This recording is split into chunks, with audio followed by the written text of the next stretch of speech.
C'est un secret de Polichinelle. Le coronavirus effraie progressivement un chemin au Cameroun. Au cours de la seule journée du vendredi 3 avril 2020, le Cameroun a enregistré 203 cas, une hausse exponentielle qui suscite des curiosités et amène à s'interroger sur la meilleure riposte à mettre sur pied pour contrer cette pandémie mortelle et mortifère. À ce jour, le bilan s'élève déjà à plus de 500 personnes infectées.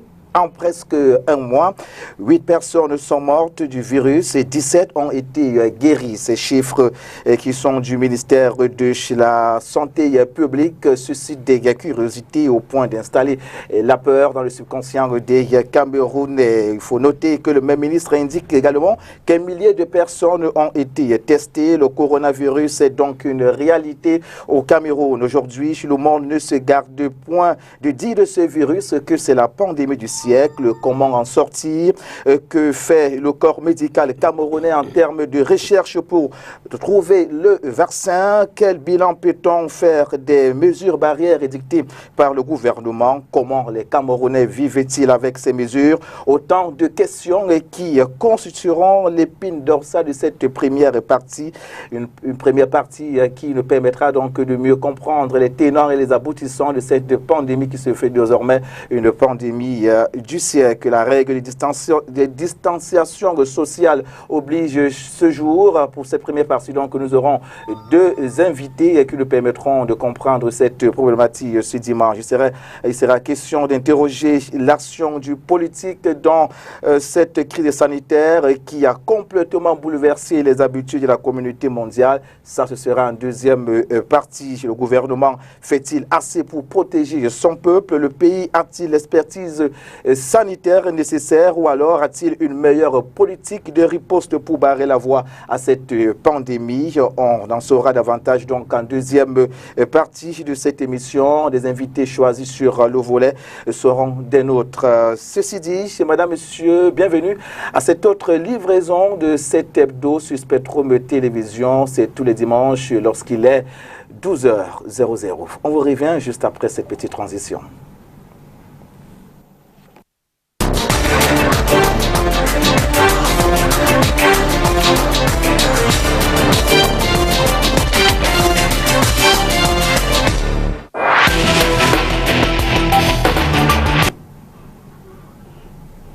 Après la grippe espagnole qui avait fait plus de 50 millions de morts dans le monde et de ce fait considérée comme la pandémie la plus meurtrière, la pandémie du coronavirus semble être pourrait être la nouvelle plus grande horreur que le monde n'a jamais connue. Sa propagation pourrait être comparée à une vitesse d'éclair, d'où l'apeurement de la société mondiale, laquelle, par la même occasion, voit désormais le coronavirus comme la pandémie du siècle. Une lecture qui s'appuierait sur de nombreux cas détectés, suivi des décès à travers le monde depuis le dépistage de cette maladie à coronavirus. Les habitudes des citoyens du monde ont changé, tous contraints au confinement. Au Cameroun, depuis le 17 mars 2020, la population vit au rythme des mesures barrières édictées par le gouvernement. Pour en parler ce dimanche,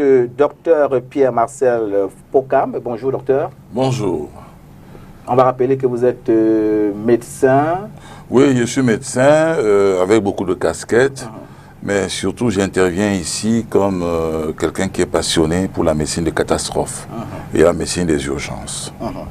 Bienvenue. J'imagine qu'en dehors du coronavirus, il y a d'autres actualités qui vous ont intéressé tout au long de la semaine. En dehors de la médecine? Oui, en dehors du coronavirus. Oui, en dehors du coronavirus, ce qui m'intéresse, c'est cet écoulement d'eau permanent qui est à Boya et on n'en parle pas. Moi, je pense que c'est une catastrophe qui mérite beaucoup d'attention. Vraiment, moi, ça me surprend. Et il y a d'autres catastrophes, mais ce qui m'intéresse, c'est surtout Boya, où l'eau coule en permanence depuis plus d'une semaine et on ne fait rien, les maisons partent, etc. Les populations sont abandonnées à elles-mêmes. C'est ça qui m'a beaucoup choqué cette semaine. Donc peut-on donc dire que le coronavirus a phagocyté d'autres crises sociales? Effectivement, effectivement. Effectivement, moi je pense qu'il faut faire quelque chose. J'ai vu hier dans certaines chaînes de télévision des images de Boya, vraiment ça donne à pleurer. Y a-t-il donc possibilité pour un État de gérer plusieurs crises à la fois? Si oui, quelle est la meilleure formule à mettre sur pied? Vous savez, les crises sociales, les catastrophes sont prévenues d'avance. Hein. On n'attend pas on ne doit pas être surpris. Dans certains pays, dans des pays, c'est la direction de la protection civile qui s'en occupe en permanence. Et cette direction de la sécurité populaire, sécurité civile, est sous la direction directe du chef de l'État. Donc, c'est un service qui doit être en permanence aux aguets, en train d'écouter, où il y a un éboulement comme à Guaché, où il y a un effondrement de terre, où il y a un séisme, où il y a rupture de digue, il intervient rapidement. Un peu un service rapide en cas de catastrophe. Or, depuis que ce problème a commencé, je n'ai pas entendu parler de la direction de la protection civile. Alors, quelle analyse faites-vous de cet état des choses, ce silence du gouvernement? Ben, ce silence veut dire que nous voulons toujours être surpris. Nous voulons toujours être surpris. Il faut, moi, à mon avis, dans notre pays, il faut que la direction de la protection civile soit érigée en véritable ministère, un peu indépendant, avec ses moyens, sous la direction, sous la haute autorité du chef de l'État directement, qui peut donner tous les moyens nécessaires pour intervenir. Également en plateau avec nous ce dimanche, le président régional de la Fédération des syndicats des transporteurs du Cameroun pour la région du littoral, Jean-Paul Femba. Bon après-midi. Bon après-midi, monsieur le journaliste. J'imagine que vous allez bien. Ah non, très bien, très bien. On va rappeler peut-être à nos téléspectateurs que vous revenez de la capitale politique où vous avez eu une rencontre avec le Premier ministre chef du gouvernement. Oui, effectivement, nous avons eu 2 jours de rencontre au niveau du Premier ministère, où jusqu'à présent, les décisions demandaient à tout prix que l'administration puisse se concerter afin de pouvoir répondre aux obligations que nous avons posées. On en parlera tout à l'heure, c'est l'un des points essentiels de cette première dorsale. Alors, en dehors du coronavirus, y a-t-il une autre actualité qui a taraudé votre esprit, qui vous a, laissé un goût amer ou alors un goût positif? Ce qui nous gêne beaucoup plus, c'est tout simplement parce que malgré la décision qu'a pris le ministre, nous subissons beaucoup plus auprès des forces de maintien de l'ordre, voir nos confrères parfois être traînés jusqu'en justice, des véhicules mis en fourrière dans des différentes brigades de gendarmerie. Et nous n'avons pas manqué à évoquer ce problème au niveau du Premier ministère. Parce qu'au lieu de nous faire une sensibilisation, ils sont allés directement qu'à la répression. Alors que c'est une décision qui n'annule pas quand même la réglementation prévue par la loi. Effectivement. On en parlera d'ailleurs tout à l'heure. On va donc rentrer de plein pied dans cette première partie. Alors, docteur, le coronavirus est-il une pandémie du siècle? Oui, oui. Le coronavirus est une pandémie du siècle. C'est une pathologie très grave parce que personne ne s'y attendait. Disons que le coronavirus, ce n'est pas un virus nouveau. C'est un virus qui a muté. Il n'est pas nouveau. Alors, il fait partie de la grande famille de ce qu'on appelle les rhinovirus, c'est-à-dire les virus qui se logent au niveau des fosses nasales. Et ça provoque comme ça périodiquement des épidémies, où on est enrhumé, etc., etc. Mais ce qui fait la particularité de cette affaire de coronavirus, c'est que c'est nouveau et que les traitements habituels de la grippe, qui sont en fait des fortifiants, ne marchent pas et qu'il y a des complications pulmonaires avec des surinfections et très souvent c'est mortel. Vous voyez, hier, il y a un grand frère que je connais très bien et on a appris qu'il est malade depuis hier matin. Il est décédé hier vers 16h, 17h, à 19h il était enterré. Alors vous voyez, ça fait un peu bizarre, ça choque un peu et j'ai vu 2 ou 3 comme ça cette semaine. Alors donc, cette maladie est une réalité. C'est une réalité, il faudrait que nous essayons de faire des efforts pour que notre société ne soit pas éradiquée. Pourquoi pandémie du siècle? Pourtant, on sait bien, l'histoire nous apprend qu'on a eu des cas plus meurtriers que le coronavirus. Pourquoi les gens ont vite fait d'appeler ça la pandémie du siècle? Oui, pandémie du siècle parce que quand vous regardez, vous voyez plusieurs pays sont affectés au même moment. Plusieurs pays. Il n'y a aucun pays où il n'existe pas de cas, sauf s'ils ne sont pas capables de faire le diagnostic. Tous les pays. Habituellement, il y a des épidémies, mais circonscrites, soit en Asie, surtout dans la zone asiatique. Alors, mais ça n'arrive pas en Afrique. Alors, tout ce fait que nous avons vu que la Chine était malade, ensuite, la maladie est arrivée en France, ensuite en Italie, ensuite en Espagne, c'est descendu en Algérie, en Égypte, et ça descend au fur et à mesure. Vous voyez que, et quand vous regardez au Venezuela, il y a des cas, au Pérou, donc c'est une pandémie qui affecte tous les pays du monde entier. Certains sont même allés jusqu'à dire que c'est la 3e guerre mondiale.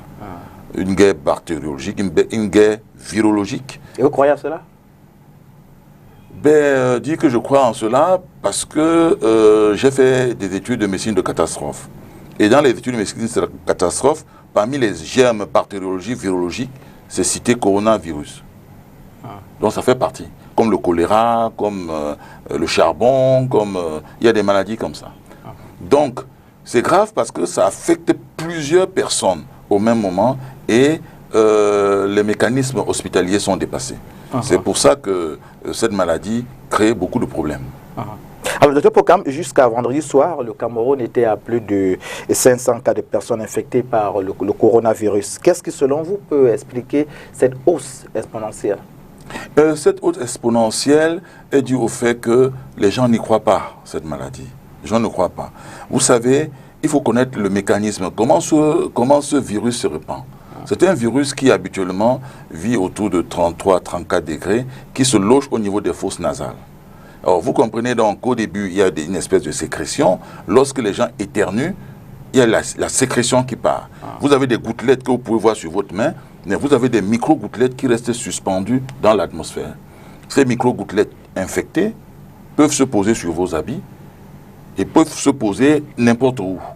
Parce que les gouttelettes directes, les gouttelettes de flux, directement vous contaminent.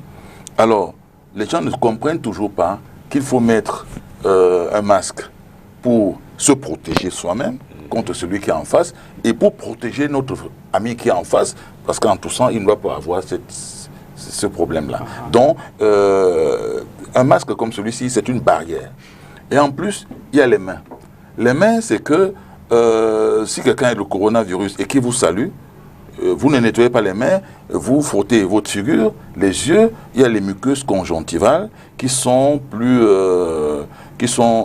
sensibles, plus vulnérables que les autres, que la peau habituelle. Expliquez un peu ça plus clairement, de façon plus simple. Alors, ça veut dire que une fois que vous êtes au contact du coronavirus à partir de vos mains, si vous ne touchez pas votre visage, vous êtes à l'abri d'une contamination, c'est ça? Non, le virus est toujours là malheureusement. Ouais. C'est que quand vous touchez, vous avez les lèvres, les yeux sont sensibles. La muqueuse c'est sensible, la muqueuse de la narine aussi. Pour peu que vous passez votre main à ce niveau-là, vous risquez de transmettre le virus à vous-même. C'est ce qu'on appelle une auto-inoculation.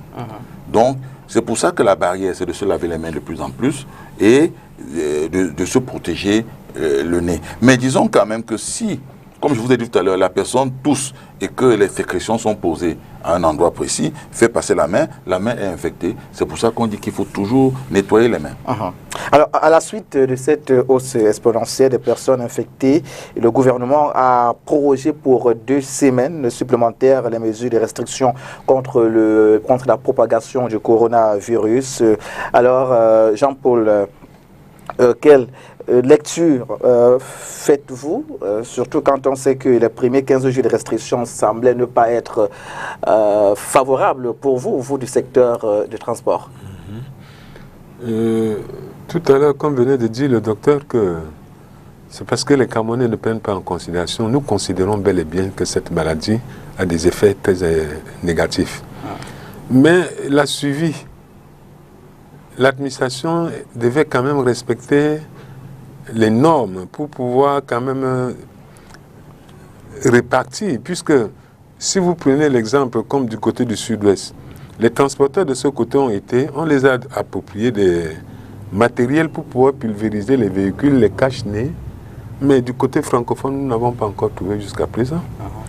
Alors que normalement, si on avait aussi ça même dans les gares routières publiques, on pouvait les pulvériser comme même aussi dans les cars de transport pour pouvoir faciliter au déplacement des personnes. Même avec des simples pochettes, les gens peuvent se couvrir les nez au cours du voyage. Mais rien n'est fait. Qu'est-ce qui justifie votre grogne au point d'augmenter même les prix, les tarifs de transport? L'augmentation du tarif, ce n'est pas une augmentation réelle. C'est un désordre qui amène à certains de nos camarades du syndicat chauffeur d'hausser le prix parce qu'ils veulent retrouver une partie de l'argent. Mais nous respectons bel et bien les clauses qui ont été prises comme décision de 3 personnes par banc sur les cars de transport et 2 personnes sur les véhicules taxis. Alors concrètement, qu'est-ce que vous reprochez au gouvernement? Je vais rappeler ici que vous annoncez un mouvement de grève dès le début de la semaine prochaine. Effectivement, j'ai même la note que j'ai apportée que je vais vous présenter. Nous prononçons le mouvement de grève du 6 qui a permis que nous nous retrouvons au service du premier ministère. C'était dû au fait où la décision du ministre, il n'y a pas eu concertation avec les transporteurs. Quand on se lève un matin, on nous dit seulement que le ministre a décidé qu'on ne porte plus 3 personnes à l'arrière et les cars de transport de 35 places revient à 20 places. Vraiment, ça a fait en sorte que nous étions dans l'obligation de respecter sous contrainte. Alors que si nous étions informés à l'avance, on aurait dû quand même transmettre les nouvelles à nos membres pour qu'on puisse ensemble accompagner l'administration. Mais qu'à cela ne tienne, nous nous sommes retrouvés au Premier ministère pour que nos doléances que nous avons posées soient prises en compte parce que la décision que le ministre a prise sans mesure d'accompagnement finira par décourager le transporteur. Alors, tout à l'heure, vous l'évoquiez, vous avez fait pratiquement 2 jours à Yaoundé pour rencontrer le Premier ministre chef du gouvernement, John Ngouté. Vous l'avez finalement rencontré hier. Qu'est-ce qui a filtré de cette rencontre avec le Premier ministre? Toutes les mesures que nous avons posées, ils ont pris acte. Ils nous ont proposé que la dernière assise qui aura lieu demain lundi au ministère de Transport pourra permettre qu'après leur assise, ils vont voir dans quelle assiette ils peuvent puiser pour accompagner les transporteurs dans leur mouvement de grève. C'est ce qui a été décidé au niveau de Yaoundé. Mais cela vous a-t-il permis d'apaiser un certain nombre de choses? C'est comme ça quoi l'organisation des mouvements de grève dans les tout prochains jours? On a pris l'initiative en collaboration avec certains de nos camarades que nous avons trouvés à Yaoundé par rapport à la proposition des 5 ministres qui étaient présents de repousser la grève en attendant que toutes les résolutions soient prises et qu'ensemble on trouve quand même des voies d'accompagnement qui pourra ne pas amener le transporteur à être découragé dans sa profession. Alors, Dr Pokam, le coronavirus, vous l'avez dit, c'est une réalité. Il y a une sorte de négligence ou alors on trouve encore des incrédules, ceux qui ne croient pas à cette pandémie. Peut-être c'est la raison pour laquelle il y a propagation de ce virus au Cameroun. Alors, j'aimerais savoir que fait le corps médical pour réduire les risques de propagation au Cameroun? Eh bien, le corps médical travaille beaucoup. Ceux qui sont au four et au moulin sont parfois dans les services assez chauds, dans les services de réanimation où ils intubent en dernière minute. Bon, nous avons aussi vu au niveau le ministère de la Santé prend cette affaire à bras le corps. Ça, franchement, pour moi, je leur tire le chapeau. Tous les jours, il y a des informations officielles concernant cette maladie que nous distille le ministre, le docteur Mandaouda Malachi. Bon, mais nous, à notre niveau, on essaye d'obliger tout le personnel médical à mettre le masque, à se laver les mains en permanence, presque tous les 15 minutes, il faut qu'on lave les mains, et de sensibiliser. Vous savez, monsieur, lorsque je vois un Camerounais maintenant dans la rue sans masque, j'ai l'impression que c'est quelqu'un qui marche torse nu. Franchement, parce que si on ne fait pas ça, la société risque d'avoir des problèmes. Et pour le ressenti, il faut que vous ayez perdu quelqu'un aussi. Quand on vous dit que tel notable est décédé hier et qu'on l'a enterré à Douala, ou c'est vrai qu'on peut enterrer les notables n'importe où, mais quand vous avez une personnalité qui est décédée le matin et qu'on l'enterre la nuit comme un voleur ou comme un animal, ça vous choque un peu. Alors donc vous dites c'est réel. Et l'autre chose, j'ai suivi hier quelqu'un qui m'a réveillé à 4 h le matin en disant que son mari, une femme, en disant que son mari est malade et qu'elle va partout, on n'admet pas son mari parce qu'il n'y a pas d'oxygène. Donc de 4 h le matin, je suivais son périple. Elle allait à droite, à gauche, et vers 19 h, il est décédé. Faute d'oxygène. Et comment expliquez-vous cela? Ça crée un problème. Mais nous n'étions pas préparés à ça. On n'a pas préparé à ça. Vous savez, monsieur... Oui, mais bien avant l'avènement du coronavirus, on a eu ce genre de cas dans des hôpitaux. J'ai envie de dire qu'on n'est jamais préparé à quelque chose au Cameroun. Oui, mais... On avait déjà mourir faute d'oxygène, faute d'autres... Oui, maintenant, le cas du coronavirus est venu compliqué parce que lorsque, en cas de médecine de catastrophe... Vous voulez plutôt dire est venu s'ajouter à tous les problèmes que le Cameroun a déjà dans le secteur hospitalier. Oui, c'est un peu venu s'ajouter là-dessus. Mais vous savez, quand vous voyez quelqu'un mourir à petit feu devant vous, c'est difficile, même si vous êtes médecin. Quand vous êtes obligé de trier ceux que vous allez soigner pour qu'ils meurent, c'est difficile.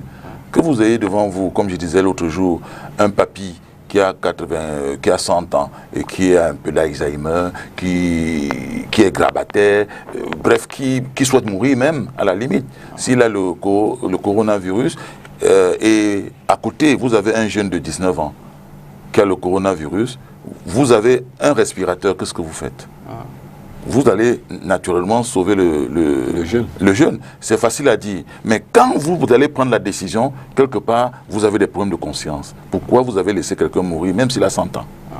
Alors, donc, quand le médecin multiplie des actes comme ça, par jour, lui-même devient fragile et il mérite d'être soutenu. C'est ça qui rend cette prise en charge un peu difficile.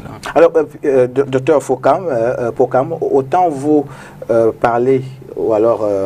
vous critiquez les Camerounais qui semblent négliger, n'est-ce pas, la gravité de cette pandémie. Autant on observe aussi dans les hôpitaux ces médecins qui n'utilisent pas les règles de base. On a vu certains médecins mourir du coronavirus, peut-être parce qu'ils ne s'étaient pas protégés. Comment expliquez-vous cette négligence au niveau du corps médical?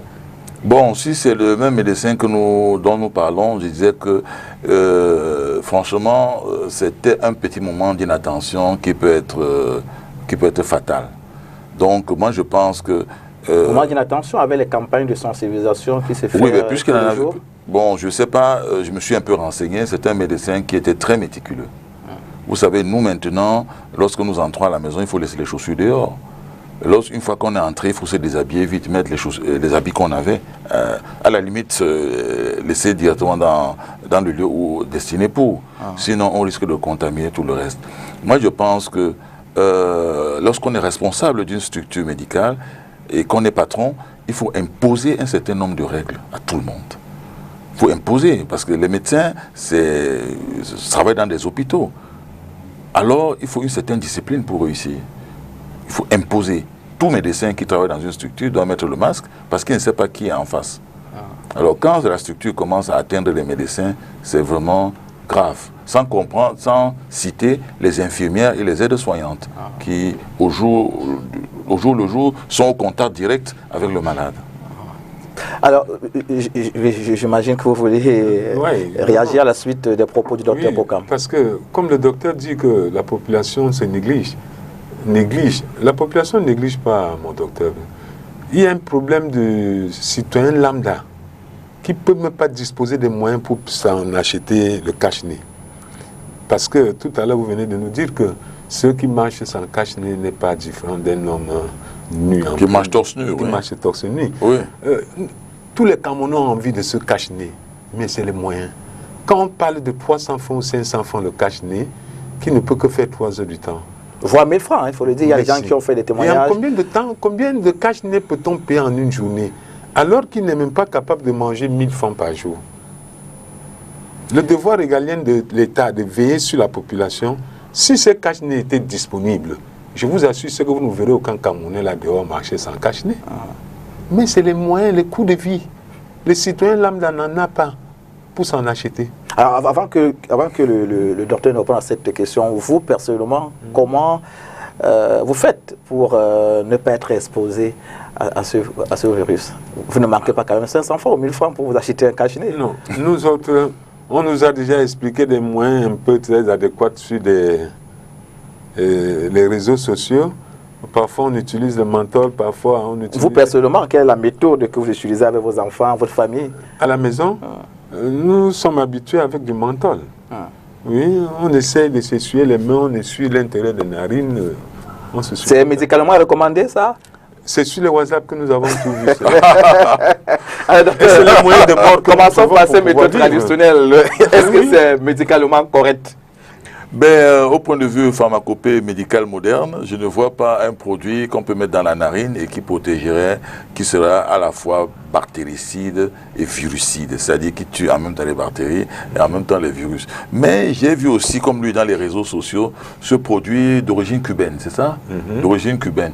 Bon, je ne sais pas si on en trouve sur le marché, mais je vais aussi m'intéresser pour savoir. Il y a des sœurs qui envoient ça de l'Afrique du Sud. Des sœurs?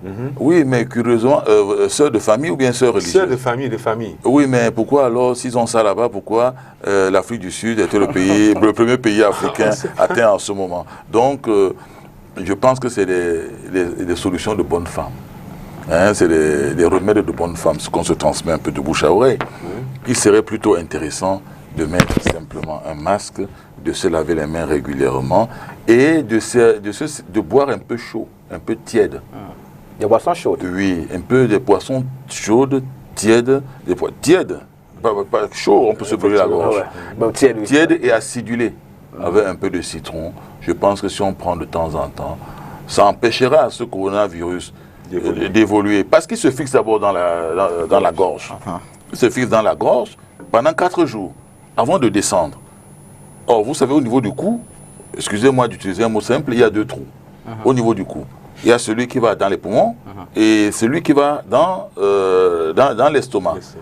Or, ce virus vicieux passe plutôt dans les poumons. Alors, quand vous avez ça au niveau de la gorge, et puis vous êtes un peu enrhumé, vous avez un peu mal à la gorge, quand vous prenez quelque chose de tiède et un peu d'acidulé, ça décolle et ça va plutôt dans l'estomac où le virus est désactivé. Donc, docteur, la méthode de la grand-mère n'est donc pas recommandée aux populations, c'est-à-dire se couvrir le visage avec de l'eau chaude et mettre un peu du citron et du menthol. Ce n'est pas recommandé. Au point de vue scientifique, je ne saurais pas expliquer quels sont les mécanismes. Parce que ça semble passer le marché. Peut... Au sein de la communauté camerounaise, les gens de plus en plus sont convaincus qu'à partir de cette méthode traditionnelle, on est à l'abri du coronavirus. Vous savez, nous n'avons pas beaucoup fait de recherche dans notre médecine traditionnelle.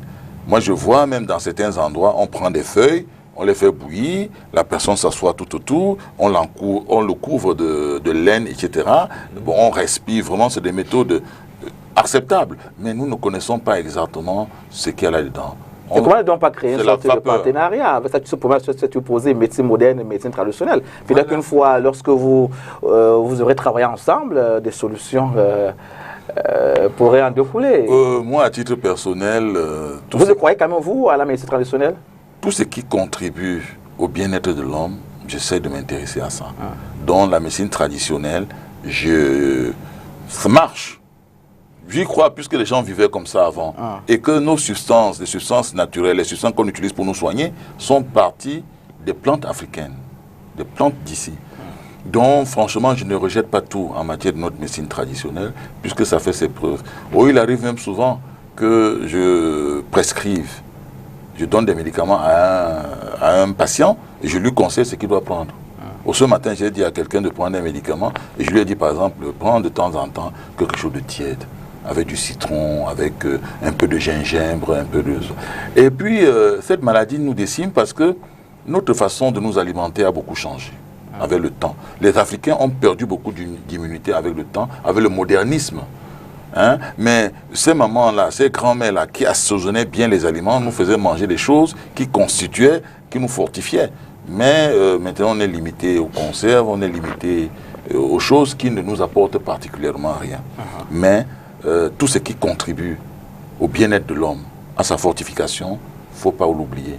la médecine traditionnelle a encore sa place chez nous. Tout à fait. Alors, parlons maintenant de ces fameux cache-nez qui semblent compliqués pour le citoyen lambda, comme le disait tout à l'heure le président de la Fédération des syndicats des transporteurs pour la région du littoral. Les Camerounais n'arrivent pas à s'en procurer. Certains vendent cela à 500, d'autres à 1000 francs. Alors, comment le Camerounais doit-il faire pour s'en procurer? Est-ce qu'il doit faire recours à une autre méthode? Parce qu'il faut déjà le signaler, il y a des personnes qui en fabriquent elles-mêmes, oui, des couturières et qui en font du business. Alors, avant que de parler du type de cache-nez qu'il faut effectivement aux Camerounais, comment résoudre cette équation-là? Vous savez, il y a beaucoup de cache-nez. J'ai vu une Chinoise qui, à partir du Kleenex, du papier Kleenex, fabriquait un cache-nez. J'ai essayé, ça marche. Mais le problème, c'est que c'est fin et pour peu que vous respirez au moins 1 heure de temps dessus, c'est déjà mouillé, il faut l'enlever. Ça, je l'ai expérimenté. Bon, j'ai fait fabriquer des masques par des couturières, mais je me suis rendu compte que ce n'était pas assez épais. C'était pas assez épais, le virus pouvait traverser. Même si le coronavirus mesure à peu près 180 nanomètres, est assez gros par rapport aux autres virus. Mais j'ai l'impression que les gouttelettes peuvent traverser. Donc, moi je pense que, et nous avons notre masque chirurgical, ce qu'on utilise dans les hôpitaux, c'est pareil, ça dure 3 heures. Et c'est importé, donc ça vient d'ailleurs. Le Cameroun n'en fabrique pas, je crois. Maintenant, nous avons les Camerounais qui sont assez imaginatifs, les Africains qui sont assez imaginatifs, et qui essaient de nous fabriquer des masques de cette nature. Vous savez, cette masque est doublée, c'est en tissu coton, et vous pouvez en avoir, si vous n'avez pas de moyens, vous pouvez avoir un seul. Et c'est un peu le portrait pour qu'on essaie de voir à quoi ça ressemble. Comme ça. Donc vous pouvez le porter du matin jusqu'au soir, et le soir, quand vous êtes chez vous, vous l'enlevez, vous le lavez, le matin, vous le prenez, vous repassez un peu pour tuer le virus, et puis vous mettez pour la nouvelle journée. Si vous avez beaucoup d'argent, vous pouvez avoir 2 ou 3 que vous essayez d'utiliser tout au long de la journée. Donc, je pense que quelque chose de simple comme ça, c'est bien, et c'est pas trop cher. C'est moins de 1000 francs. Au lieu d'acheter des masques tous les jours à 600, 700 francs, mieux vaut acheter un masque comme ça. Qui coûte combien déjà? Je pense que c'est moins de 1000 francs quand même. La pièce? La pièce, oui. Mais là, ça n'a résolu pas le problème du syndicaliste là, qui, tout à l'heure, disait que... Oui, c'est moins de 1000 francs. Je pense qu'il faut faire l'effort pour acheter même pour une famille, parce que quand on vous met dans un service de réanimation pour une journée, c'est pas moins de 50 000. Une nuit dans un service de réanimation sous oxygène, c'est pas moins cher. Donc, autant mieux dire qu'une personne était hospitalisée au service de réanimation et prendre cet argent pour acheter les masques pour toute la famille. Alors, Jean-Paul Femba, est-ce que ça résout votre problème? Non, vraiment, ça ne résout pas le problème parce que le docteur explique au niveau des citoyens qui ont au moins les possibilités de se débrouiller. Vraiment, s'il faut voir dans la ville de Douala, telle que nous nous baladons un peu là, un peu partout on trouve des brebis galeux qui traînent tout le long de la rue. Vous gardez même un véhicule comme ça, ils viennent à côté. Et dès lors, ils touchent même le véhicule, ils vous demandent quelque chose. De ceux-là, qu'est-ce qu'on peut faire pour eux pour les protéger? C'est ça le véritable problème. Docteur Pokam? Oui, disons que le coronavirus est venu remettre en question notre façon de fonctionner. On comprend bien que tout le monde a été surpris, aussi bien les malades, vous et moi, du moins toute personne, que l'État. Bon, l'État doit s'adapter. L'État doit s'adapter. Bon, le problème, c'est quand même grave. Je vous dis que c'est grave. Et quand la maison brûle, on regarde le père. Tout le monde dit qu'on regarde le père. Merci. La mère ne dit pas ce que le père va dire. Juste. Donc, comprenez bien qu'il faut que le père intervienne, frappe la main sur la table pour consoler ses enfants. Donc, c'est des mesures assez viriles qu'il faut prendre et il n'y a que le père pour le prendre. J'espère que vous me comprenez. Non, je suis. Alors, Docteur Pokam, je crois en fin de semaine dernière, le gouvernement camerounais a prorogé donc, les mesures de restriction. De confinement.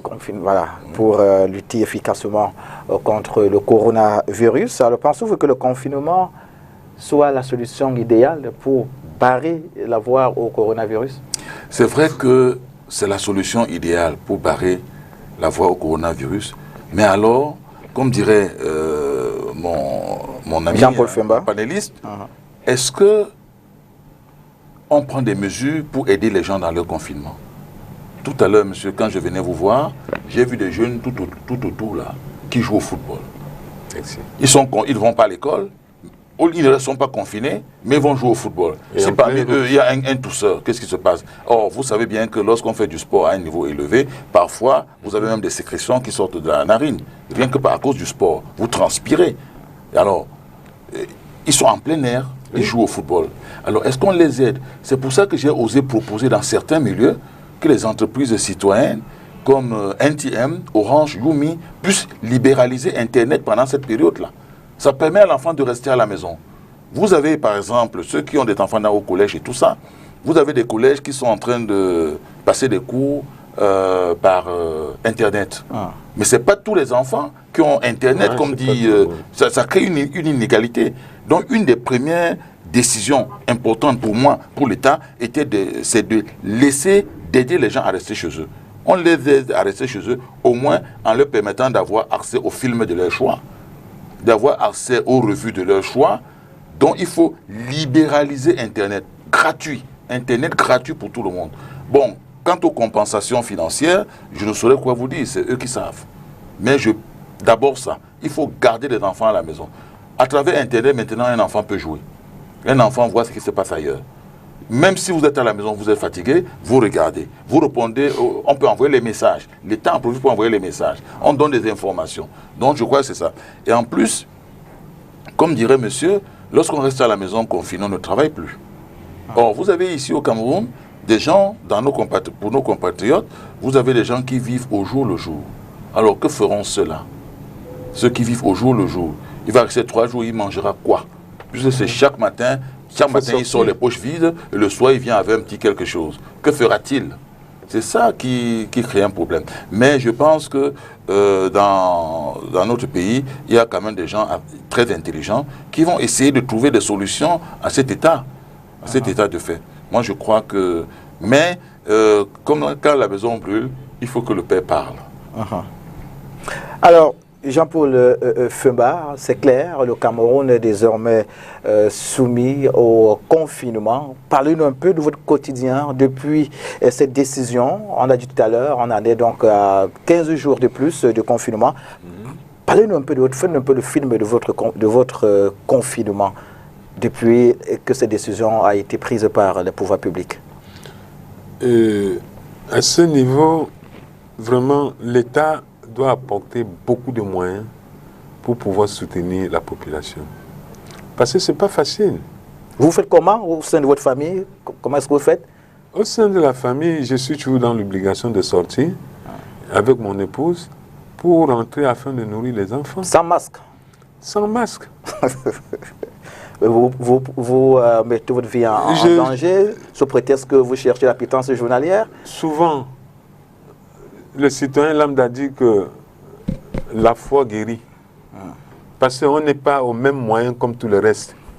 Si j'ai la foi, je mets toute ma foi en Dieu. Et vous pensez que les pouvoirs publics qui prennent la décision de mettre sur pied les mesures de restriction pour barrer la voie à la pandémie du coronavirus n'ont pas la foi? Ils ont une foi, on ne refuse pas, mais c'est les élus du peuple. Nous sommes beaucoup réunis pour les élus et une fois qu'ils sont élus, ils attendent toujours des actions avant d'agir. On n'a jamais pris l'initiative de pouvoir protéger pour attendre s'il y a des événements. Mais il faudrait toujours ici chez nous qu'il y ait événements afin qu'on puisse réagir. Tant qu'il n'y a pas d'événement, on ne peut pas réagir. Donc en fait, même le confinement, quand on en parle, le ministre même de Transport a proposé que par rapport à notre grève qu'on avait annoncée, il trouvait déjà une possibilité de confiner les transporteurs. Nous avons dit, pas de problème. S'il est donc temps qu'on confine les transporteurs. Et vous assurez qu'il y aura des mesures d'accompagnement? Non, heureusement que tous les 5 ministres qui ont accompagné, le ministre du Travail, le ministre du Transport, le Premier ministère et le ministre du Commerce, ils nous ont rassuré qu'ils ont pris en compte nos doléances et que la dernière assise qui aura lieu lundi avec le ministre des Transports, ils vont se réunir pour trouver une solution. Mais si la solution viendra du carburant, ils nous rassurent que l'État a plusieurs poches où ils peuvent envoyer la main pour pouvoir pallier à d'autres choses, mais pas sur le carburant. Ouais. Oui, mais l'État a plusieurs, excusez-moi, l'État a plusieurs poches. C'est ce qu'ils nous ont dit. Alors, lorsqu'on entend qu'en Côte d'Ivoire, ils ont eu 1 milliard 92 millions, je crois, ou 1092 milliards, quelque chose comme ça. Merci. Mais on entend qu'au Gabon, il y a eu des mesures assez viriles qui ont été prises et que même au Congo, aux dernières nouvelles, pour moi, c'était 200 milliards. Alors, d'où vient-il qu'au Cameroun, nous n'avons qu'un seul milliard? Je ne sais pas. Moi, j'ai l'impression que le père n'a pas encore parlé. Et hormis ça, ils attendent des opérateurs économiques. Non, j'ai l'impression. Les opérateurs économiques ont déjà mis plus de 700 millions de francs dans les caisses. Oui, pour pouvoir supporter. Jean-Paul Fumba a évoqué un problème tout à l'heure. Pas moyen de respecter les mesures dictées, les mesures de restriction édictées par le pouvoir public. On sort, on a la foi, on peut être sauvé du coronavirus. Est-ce là, vous conseillez ce genre de, je pense même conseil je ne suis pas je ne suis pas théologien, mais je pense quand même qu'on ne peut pas tout laisser à Dieu parce que les théologiens disent souvent que Dieu nous a créés libres. Alors, mais Dieu ne serait pas content que nous nous laissons faire parce qu'on croit en lui. Rappelons à Jean-Paul Fumba que c'est le même Dieu aussi qui dit que donner à César ce qui est à César. Non, et si Dieu risque même de nous menacer parce que pour notre irresponsabilité. Tout à fait. Vous savez, on vous a expliqué qu'il y a une maladie, vous devez vous prémunir. Et ce n'est pas une fatalité. Si on essaie de prendre tout ça, on va survivre. Mais s'abandonner à Dieu, prier, Dieu viendra faire ceci, non. Je ne pense pas que Dieu intervienne de cette façon-là. Nous avons choisi, si nous manifestons comme ça, ça veut dire que nous avons choisi librement de nous faire du mal. À ce moment-là, Dieu risque de nous punir. En tout cas, s'il punit, parce que Dieu ne punit pas. Il ne punit pas. Dieu ne punit pas. Jean-Paul voulait rebondir? Oui, moi je voulais surtout attirer à l'attention de notre docteur, c'est que nous ne négligeons pas. C'est un problème de moyens qui nous amène à vivre tout en mettant la foi vers Dieu. Parce qu'en fait, à un niveau, quand vous comprenez le coût de cette maladie, il est bien vrai, aujourd'hui, on dit que si vous êtes atteint du coronavirus, vous appelez le 1510, on vient vous prendre, même si vous êtes n'importe où, on viendra vous chercher. Mais il y a des maladies qui nous menacent en dehors du coronavirus. On n'a même pas les moyens d'aller à l'hôpital se faire administrer. Et qu'on souffre, on supporte cette maladie-là à la maison, pas parce qu'on veut, mais si vous vous rendez, que ce soit même dans les centres de santé, vraiment, il faut préparer en moins plus de 100 000 francs dans les poches pour y aller. Alors, Dr. Pokam, le Cameroun peut-il vaincre le coronavirus? Si oui, comment? Sinon, pourquoi? Le Cameroun peut-il vaincre le coronavirus? Oui. Oui, si on applique toutes les méthodes édictées, toutes les méthodes directes, individuelles, en se protégeant par le masque, en se lavant régulièrement les mains, en nettoyant ses habits régulièrement, en toussant au niveau du pli du coude, là, au point de vue individuel, on peut se protéger. Le masque que je veux mettre protège M. Fumba qui est en face de moi. Si je tousse, il n'aura rien. Si lui il tousse, je n'aurai rien. C'est une mesure barrière. Non, l'État peut aussi, ça ne peut pas ne pas marcher parce que les gens ne sont pas conscients. Vraiment, les gens ne sont pas conscients de la gravité de ça. Vous savez, dans un quartier comme Deido, beaucoup de gens se confinent. Parce qu'ils ont vu cette dame qu'on a enterrée l'autre jour à Deido, à l'école publique, ça a fait tout un ramdam. Vous comprenez? On peut aussi échouer parce qu'il n'y a aucune mesure prise.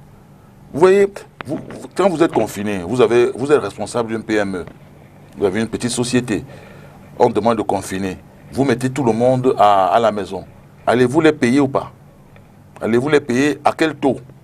Moi, j'ai les nouvelles d'une nièce qui est en Occident en ce moment. Ils sont en congé technique et on paye 40%. La société paye 40% et l'État donne la différence. c'est-à-dire 60%. L'État donne la différence. Voilà. Autrement dit, son salaire ne change pas. Alors, quand vous êtes patron d'une structure et que vous confinez les gens chez eux, allez-vous les payer ou pas quand vous n'avez aucune entrée? Alors, il y a des mesures aussi importantes que ne pas payer l'électricité pendant un certain temps, ne pas payer de l'eau. Ça, des mesures qui vont vous empêcher de chercher de l'argent, quoi. Donc, moi, je pense qu'il faudrait que nos responsables politiques réfléchissent davantage, parce que, franchement, ce qui se passe là risque d'être très grave. Alors, vous parlez des responsables politiques, et quitte du corps médical, je m'attendais à ce que vous nous disiez qu'il y a aussi une possibilité pour le corps médical de trouver le vaccin. Le vaccin crée un problème. Vous comprenez? Lequel? Il y a un vaccin qui a... Chaque année, il y a des rhumes périodiques, hein, créés, comme je vous disais tout à l'heure, par les rhinovirus. Alors, il y a la grippe. Il y a le vaccin antigrippal qui existe depuis de nombreuses années. Mais le problème, c'est qu'il y a 100 types de virus capables de créer la grippe. Parmi lesquels le coronavirus. Quand vous parlez de coronavirus, il y a au moins 4 types de coronavirus. Il y en avait 3 jusque-là. Maintenant, il y a un 4e qui s'est ajouté, qu'on appelle le Covid-19. On n'a pas encore fabriqué. Donc, maintenant... Il y a des recherches. Les recherches sont... Pour fabriquer un vaccin, il faut bien récupérer plusieurs échantillons pour fabriquer. Et les médecins camerounais ne peuvent pas le faire? Disons qu'il y a les immunologistes, C'est peut-être l'occasion pour le ministère de la Recherche scientifique et technique de donner la possibilité aux immunologues ou immunologistes camerounais de fabriquer des vaccins. Mais est-ce que, à peine un vaccin fabriqué, on doit l'essayer chez l'homme? Voilà la question. Ça pose un problème éthique. Ça pose un problème déontologique. Est-ce qu'un vaccin qui n'a pas fait ses preuves, ni chez l'animal, etc., sans traverser toutes les phases d'essais cliniques possibles, doit être justement administré directement chez l'Africain? Ça, je ne sais pas. Alors, docteur, il y a une polémique qui est née autour de la chloroquine. Quelle idée en faites-vous? Il y a encore des pays africains qui sont réfractaires à l'utilisation de ce comprimé. Vous savez, moi, à mon avis, c'est un problème à la fois simple, vous comprenez. Le professeur Raoul de Marseille propose quelque chose. Il propose l'association chloroquine, azithromycine, paracétamol, vitamine C. D'accord? Personne ne propose rien d'autre. Est-ce qu'on va tirer sur ce professeur? Il n'y a pas d'autre alternative. Il vous propose quelque chose en disant que ça soigne. Monsieur Femba, il vous propose quelque chose en disant que ça soigne. Pourquoi vais-je aller contre quelque chose qu'on me dit que ça soigne alors que je n'ai rien d'autre à côté? Bon, maintenant la chloroquine, chez nous, c'est un traitement qui est dépassé. Nous tous, ces gens qui ont un certain âge, 45, 50 ans, ont dû prendre beaucoup de chloroquine quand ils étaient petits. C'était amer. Papa nous donnait, c'était amer. Alors à un moment donné, dans certaines régions, y compris les régions africaines, camerounaises, et on a eu des cas de résistance à la chloroquine. C'est pour ça qu'on est passé à l'artésunate, artéméter, etc. Or, ce professeur vient nous dire que la chloroquine intervient dans le coronavirus. Donc, on se pose des questions. Je me suis un peu intéressé à ça. Il y a des groupes de médicaments qu'on appelle amino-4-quinoléines, parmi lesquels fait partie la chloroquine. Or, nous savons que ces amino-4-quinoléines, amino-8-quinoléines, agissent au niveau des noyaux des virus. Je crois que vous me comprenez très bien, au niveau des noyaux des virus. Alors, et que ça agit, ça tue les parasites, les plasmodiums, en agissant au niveau des acides nucléiques. Est-ce que, si ça agit, si le traitement du professeur Raoul marche, ça veut dire qu'il y a à peu près le même mécanisme au niveau de l'acide nucléique, au niveau des acides nucléiques du virus. Alors, va-t-on être contre? Non. Nous savons ici chez nous que ça ne marche pas. Ça ne marche pas. Si le professeur Raoul a pu avoir des succès avec ça, pourquoi pas? Mais, actuellement au Cameroun, il n'y a plus de chloroquine, ou du moins très peu. Alors, la chloroquine vient des plantes de chez nous, le quinqueliba. Au marché, vous avez des plantes assez jaunes, amères aussi. C'est l'extrait. Alors, quand vous prenez ça, vous pouvez vous en sortir. Et je peux vous dire en passant qu'au marché, on n'en trouve même presque plus. Donc, il y a ça beaucoup sur le coin de Brousse en rentrant à l'ouest. Voilà. Donc, moi, je pense que concernant le traitement, on ne peut pas tirer les flèches sur un professeur qui a proposé un protocole et il n'y a pas d'alternative. D'accord, c'est compris. Alors, pour sortir, docteur, comment faire, comment doit se faire l'intervention pour les cas des personnes infectées par le coronavirus? La meilleure intervention, c'est laquelle? C'est pour sortir. Non, voilà. Parce qu'on va rappeler que vous êtes urgentiste, c'est pour ça que je veux poser la question. Oui, oui, je pense que il faut faire ce qu'on est en train de vouloir faire maintenant.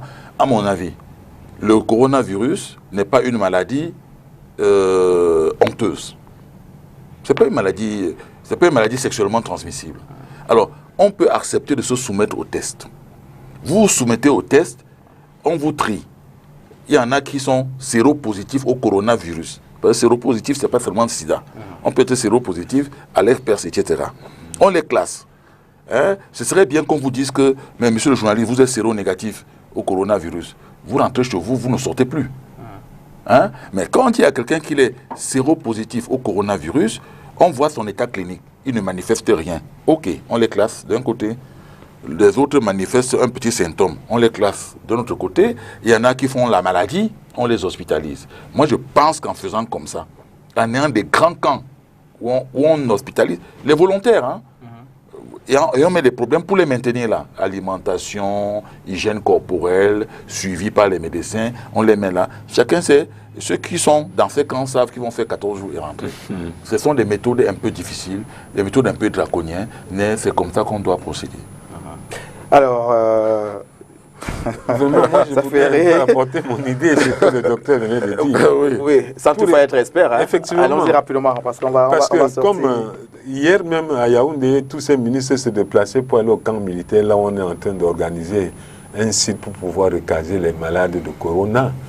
Mais si toutes ces possibilités-là sont données, et que les Camerounais savent qu'il y a un endroit où on peut rester 14 jours, on te donne à manger, on te fait tout. Je vous assure, ce serait bondé. Hein. Parce que vous savez, le camp militaire, c'est bien ce qu'il y a devant l'Assemblée nationale. Oui. C'est ça? Alors, vous avez à côté un endroit stratégique dans notre pays qu'on appelle le quartier général. Alors, pourquoi caser les gens malades à côté du quartier général? Voilà la question qu'il faut poser. Voilà pourquoi caser les gens malades à côté en face de l'Assemblée nationale et en plein cœur de Yaoundé où se trouvent des gens compétents et sensibles. Rassurez-vous, docteur, votre question n'est pas entrée dans des oreilles de source. Actuellement, quand début on aura la réponse à cette question. Alors, monsieur le syndicaliste, qu'est-ce que vous dites à vos collègues? Y aura-t-il mouvement de grève? Allez-vous vous confiner comme l'exigent les pouvoirs publics? 15 jours de plus ont été ajoutés pour le confinement. Quel message à vos collaborateurs? L'administration en place, telle que nous avons été reçus en présence des 5 ministres, ils nous ont bel et bien dit qu'ils ne peuvent pas prendre la décision à la hâte par rapport aux doléances que nous avons posées. On va rappeler que vous exigez des mesures d'accompagnement. Nous avons exigé les mesures d'accompagnement. Et c'est bien écrit, nous les avons déposées. Ils ont pris acte. Mais ils demandent aux transporteurs de surseoir à la grève en date du 6. Parce que cette date est une date un peu très historique. Le 6, c'est demain, il faut le rappeler aux téléspectateurs. C'est une date très historique qui amène beaucoup de problèmes, surtout dans le pays. Et il se pose nous la question de savoir si effectivement nous ne sommes pas entrés en collaboration avec certains pour pouvoir maintenir la date du 6. Il y aura donc grève demain? Non, il n'y aura pas grève. Ok, d'accord. Vous avez confiance au système en place au gouvernement? Non, puisque nous avons rendez-vous demain. Demain, d'accord. Au ministère des Transports. C'est pour ça que vous parlez date historique. Oui. D'accord. Nous avons rendez-vous demain au ministère des Transports dans l'après-midi pour qu'ils puissent nous dire effectivement, tel que le secrétaire du Premier ministère a dit, que l'État a plusieurs poches. Ils peuvent ne pas prendre à la poche supérieure, prendre à la poche inférieure pour pouvoir venir en accompagnement. D'accord. Merci, cher monsieur de Topoka, merci d'être venu par ici. Mais je vous remercie beaucoup, vous êtes un brillant journaliste et merci de nous aider comme ça à éclairer la population. Vraiment, merci de m'avoir laissé le temps de parler de cette affaire. Si nous ne faisons pas attention, l'Afrique risque d'être éradiquée. Merci d'être venu par ici. On espère vous avoir au cours de nos prochaines je vais venir rapidement si vous m'invitez. D'accord, ça nous rassure. Merci également à vous, Jean-Paul Fema, m'a rappelé que vous êtes le président régional de la Fédération des syndicats des transporteurs du Cameroun pour le littoral. Merci d'être passé par ici. Merci beaucoup, monsieur. Je suis prêt à tout moment de passer, donner les informations nécessaires pour que, au moins, si les choses peuvent changer à notre niveau, on n'en doute pas, cher monsieur, vous l'avez prouvé il y a plusieurs fois. À chaque fois qu'on a eu besoin de vous, vous avez donc traduit votre disponibilité. Merci. On vous souhaite bon dimanche, cher monsieur. On prend donc le deuxième plateau juste après ce générique. Merci.